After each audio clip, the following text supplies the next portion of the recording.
आप सब प्रेस के दोस्तों का मैं शुक्रगुजार हूँ कि आप इस प्रेस कॉन्फ्रेंस में आए। ये हुकूमत की तरफ से नहीं रखी जा रही है। अगर ये हुकूमत की प्रेस कॉन्फ्रेंस होती तो या तो SKICC में हम कर रहे होते या बैंक्वेट हॉल में। तो मैं पहले इस चीज़ को क्लियर करना चाहता हूँ, यहाँ गवर्नमेंट ने आपको नहीं बुलाया है। नेशनल कॉन्फ्रेंस के नायब सदर होने के नाते मैं और मेरे साथी जो हैं आज आपसे इस प्रेस कॉन्फ्रेंस में मुखातिब हो रहे हैं। वो कहते हैं गिरते हैं शाहसवार ही मैदान जंग में, वो तिफल क्या गिरे जो घुटनों के बल चले। जो लोग कोशिश ही नहीं करते उन लोगों के लिए उंगली उठाना, मुखालफत करना, सोशल मीडिया के ज़रिए अपनी बात और हमारी कोशिशों को छोटा दिखाना कोई मामूली चीज़ नहीं है। लेकिन ये हम पहली मर्तबा नहीं देख रहे। आप में से कई दोस्तों को याद होगा जब ठीक इसी तरह कई साल पहले जम्मू कश्मीर की असेंबली ने यहाँ की खुद मुख्तारी को बहाल करने के लिए एक रेजोल्यूशन पास किया है। उस रेजोल्यूशन के पास होते ही दो तरफ से उसकी मुखालफत हुई। एक यहाँ जम्मू कश्मीर के अंदर वो लोग जो आज़ादी का नारा लेके चल रहे थे, सबसे पहले मुखालफत वहाँ से आई। उन्होंने कहा हम तो जम्मू कश्मीर को आज़ाद करने के लिए निकले हुए हैं। कुछ ने कहा हम जम्मू कश्मीर को पाकिस्तान के साथ जोड़ने के लिए निकले हुए हैं। ये जो असेंबली ने रेजोल्यूशन पास किया है, ये सिर्फ और सिर्फ हमारी कोशिशों को कमज़ोर और नाकामयाब करने के लिए है। हम इसको लकारते हैं। तो उस बड़े कदम को पहले ही यहाँ कुछ लोगों ने कमज़ोर करने की कोशिश की और इस असेंबली के रेजोल्यूशन से मरकज़ की उस वक्त की हुकूमत नाराज़ तो हुई। उस नाराज़गी का नतीजा ये था कि यहाँ की लोगों की आवाज़ को कमज़ोर करने के लिए, यहाँ के लोगों की आवाज़ को डाइल्यूट और डिस्ट्रीब्यूट करने के लिए उन्होंने एक नई जमात को साल 2000 में जन्म दिया। वो जमात सिर्फ और सिर्फ उस अंदरूनी खुद मुख्तारी के रेजोल्यूशन का नतीजा था। नतीजा ये कि ना आज़ादी वाले आज़ादी लाए, ना हमें पाकिस्तान के तरफ लिया। जो पार्टी साल 2000 में उभर के आई वो आज भी इसी कोशिश में है कि किसी ना किसी तरह यहाँ के लोगों की आवाज़ जो है वो कमज़ोर हो जाए, वो बिखर जाए। और आज दोबारा हम उस तरह के हालात देख रहे हैं। जम्मू कश्मीर के साथ किए हुए वादे वो पूरे हों, उसके लिए हम एक प्रोग्राम के तहत मरकज़ को याद दिलाने के लिए दिल्ली गए। हमने उस प्रोग्राम में यहाँ तमाम सियासी पार्टियों को दावत दी। हमने कहा ये हमारा एक साझा मामला है, ये किसी के घर की बात नहीं है, किसी के जमात की बात नहीं है, हुकूमत की बात नहीं है, ये पूरे जम्मू कश्मीर की बात है। आइए जुड़ जाइए, मिलके वहाँ बात कर लेंगे। न सिर्फ वो नहीं जुड़े बल्कि हमारी कोशिशों को नीचा दिखाने की मुकम्मल कोशिश, नाकामयाब करने की मुकम्मल कोशिश, अंग्रेजी में जिसको कहते हैं रिडिक्यूल, इन्होंने अपने तरफ से कोई कोशिश नहीं रखी कि हम जो है अपने मकसद में नाकामयाब हों। इस एहतजाज से मरकज़ की हुकूमत का रवैया क्या रहेगा, वो अब क्या करेंगे, मुझे उसकी फिक्र नहीं है।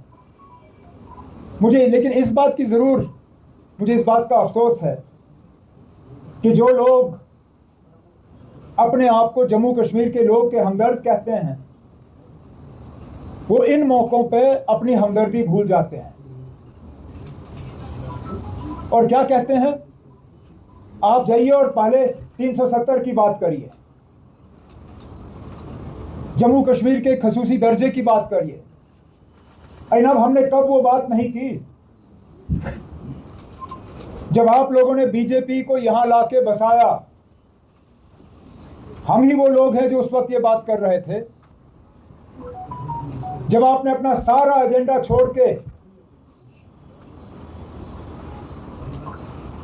नरेंद्र मोदी साहब के बीजेपी के साथ हाथ मिलाया, हम अपने एजेंडा पे खड़े रहे। लेकिन मैं उनको याद दिलाना चाहता हूं, उन्हें कुछ या तो वो पढ़ते नहीं हैं या पढ़ने के बाद उस चीज को नजरअंदाज करना चाहते हैं। वो कहते हैं आप 370 लाइए, तो कहते हैं आप जम्मू कश्मीर की स्पेशल स्टेटस लाइए। लेकिन मैं उनसे पूछता हूं, जो उनमें से पढ़े लिखे लोग हैं, वो मुझे बताएं, बिना रियासत के 370 का मतलब क्या है?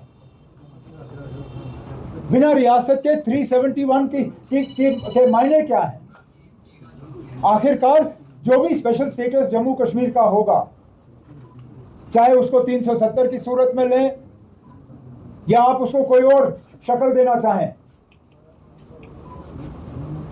मतलब यह है कि मरकज और जम्मू कश्मीर के दरमियान जो पावर्स हैं, उनको शेयर किस तरह किया जाएगा, उनका बंटवारा किस तरह होगा।